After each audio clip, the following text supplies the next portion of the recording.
Ma croix est là pour quelque chose, bien haute au-dessus du monde. Regardez-la, cette croix sur laquelle un Dieu s'immole pour vous. Et si vous avez des entrailles d'humain et non de brute, réglez votre comportement en proportion à mon amour pour vous. Je ne vous ai pas donné ma vie pour que vous continuiez à perdre la vôtre. Je vous l'ai donnée pour que vous ayez la vie. Mais vous devez vouloir cette vie éternelle et agir en conséquence et non rivaliser avec les animaux les plus immondes en vivant dans la fange. Souvenez-vous que vous possédez un esprit.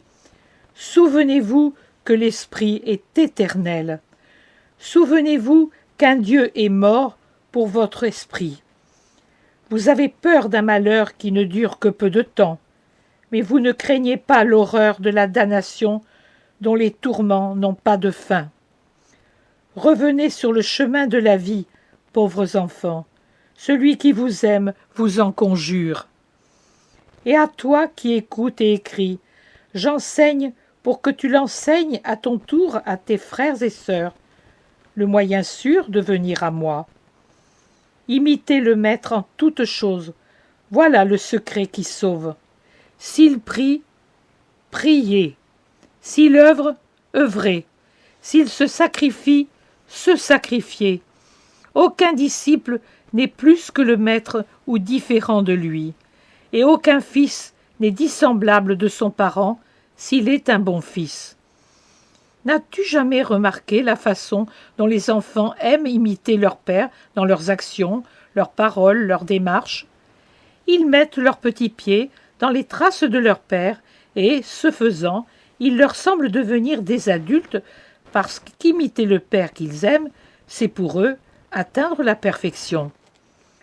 Ma Maria, fais comme ces petits, fais-le toujours, suis les traces de ton Jésus. Ce sont des traces sanglantes, car ton Jésus est blessé par amour des humains.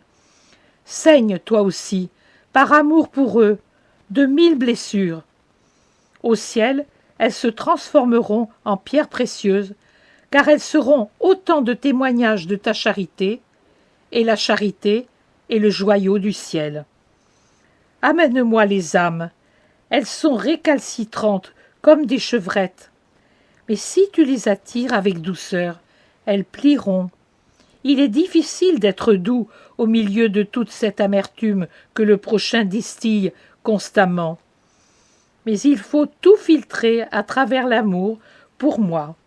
Il faut penser que ma joie est grande pour chaque âme qui vient à moi, et qu'elle me fait oublier les chagrins que les humains me causent continuellement.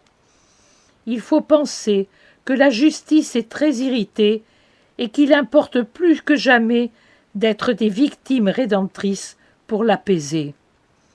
Je ne veux pas que tu me suives seulement avec amour, je veux que tu me suives avec douleur aussi. J'ai souffert pour sauver le monde. Le monde a besoin de souffrance pour être sauvé de nouveau. Cette doctrine que le monde ne veut pas connaître est vraie.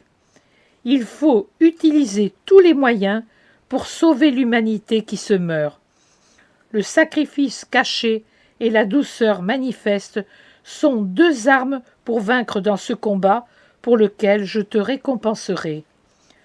Comme ton Seigneur, sois héroïque dans la charité, héroïque dans le sacrifice, douce dans les épreuves, douce envers tes frères et sœurs. Tu prendras alors le visage et l'habit de ton roi, et tel un miroir limpide, tu réfléchiras mon visage. Il faut savoir imiter Marie, qui portait parmi le peuple le Christ, salut du monde.